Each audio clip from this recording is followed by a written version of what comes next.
So lead me up to kind of, the point of you making that decision to get into the business. What were kind of the next couple steps for you before you got into real estate?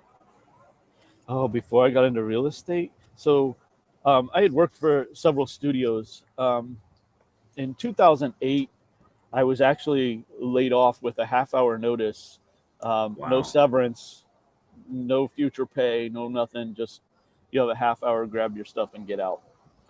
And it was the entire department was let go.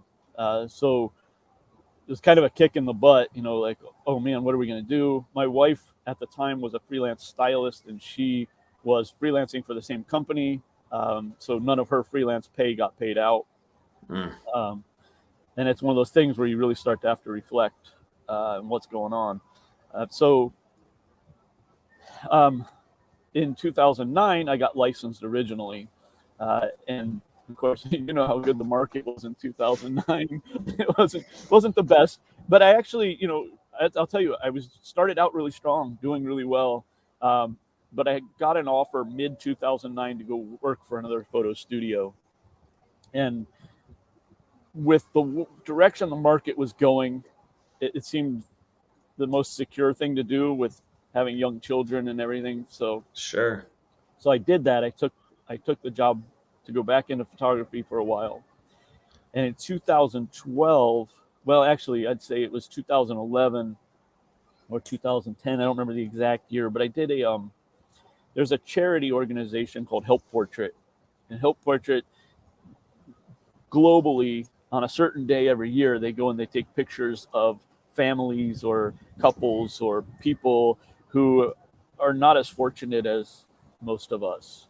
Yeah. Uh, so it's in shelters, it's in battered women shelters, it's in YMCA's or whatever, and Right. we provide a free photo portrait to the people as a gift for them and something that they can give to family members during the holiday season. And that to me was like the cutting my finger with the knife, where I had this realization that what I was doing wasn't enough. I wasn't helping people. There was no fulfillment in photography, and I wanted to have a bigger impact on people's lives. Yeah. In in particular, it came down to one woman who, um, this is the first year I was doing Help Portrait. Who I'm okay. Let me set this up. There's all kinds of photographers there, and some of them are amateurish. Most of them are a little bit more amateur. Some of them have professional backgrounds. But they would set up several studio settings, and the people would go over there and get their picture with the photographer, and then the photographer would bring what we called everybody clients, because we wanted Yeah. to give them a lot of dignity.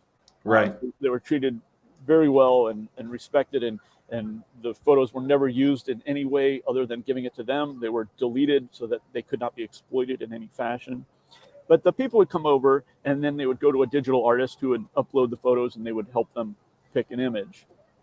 And that year, I had the most experience in Photoshop, so they I was working the computer, and this lady comes over with the photographer, and they hand me the card, and I upload everything, so she's sorting through the images, and as I'm going through them and helping her select which ones to retouch and print, um, you could hear her sigh, and I said, I'm sorry, is there something wrong? Do you not like the images? Do we need to reselect or do we need to reshoot? And she said, no, no, no. She goes, I just was hoping the knot on my head would be gone before this.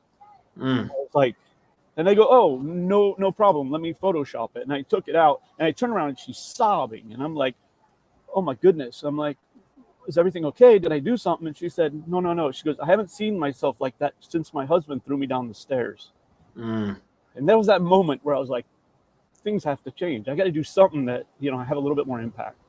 Mm. No, that's awesome. That's an amazing story. Are they still doing that today in Columbus? I have not seen it in Columbus. And I will tell you, one of the big promoters of it here passed away this year.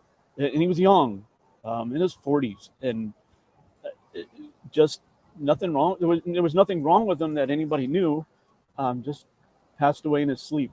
Hmm. So I don't know what's going to be the future of it. I Hmm. would love to see them do it again. The pandemic kind of stopped a lot of that, but Sure. I'd love to see them pick it back up. What an awesome story, and I want to go back, to that first decision to get into real estate in '08, how, like, did you have an interest in real estate? Like, how did you come to the Oh, decision that real yeah, estate's the next move for you? right. So in 2008, it was my father was a big influence on that because my father was in real estate for a long time, um, and it fit well, but it wasn't until till that incident with the help portrait that really instilled it in me to say that yeah, that's really where I need to be. And even then, it kind of took me a little bit of soul searching. Um, I I knew that I had to get out of photography. I knew I had to do something. And the funny thing is, like, well, I'll get to that in a minute. But anyhow, so I just kept like kind of looking at other things that I could do, and I really realized that all these people for years would come up to me and ask me if I was Jim's son, and yeah, that's my father, and they'd always have a story to tell about buying their home with him or selling their home with them, and I was like, man, that's kind of cool. Like, you really do have a big impact on people's lives doing this. Yeah. And so that's kind of what did it. But I will tell you, when I finally made the decision, it was June of 2012. I told my boss at the time, the studio I was working at, and I said, look, I'm going to finish this. We have a big project every year. I'm going to finish this project, and then I'm gone. I'm going to change careers. I'm going to go into real estate. And nobody believed me. Nobody said, nobody actually thought I was going to do it. And then in that same year, in like September, I was offered a really good job to go work for American Eagle in Pittsburgh, and it was a tough one. I talked to my wife, and I finally came to the conclusion that family was more important. I had 2 young kids at home, and picking up and moving wasn't an option. So it would have been me commuting on being home for weekends and being gone during the week. Yeah. I decided there's just no way I can do that, and it doesn't it doesn't check the box of fulfillment that I'm trying Yeah. that I was seeking. So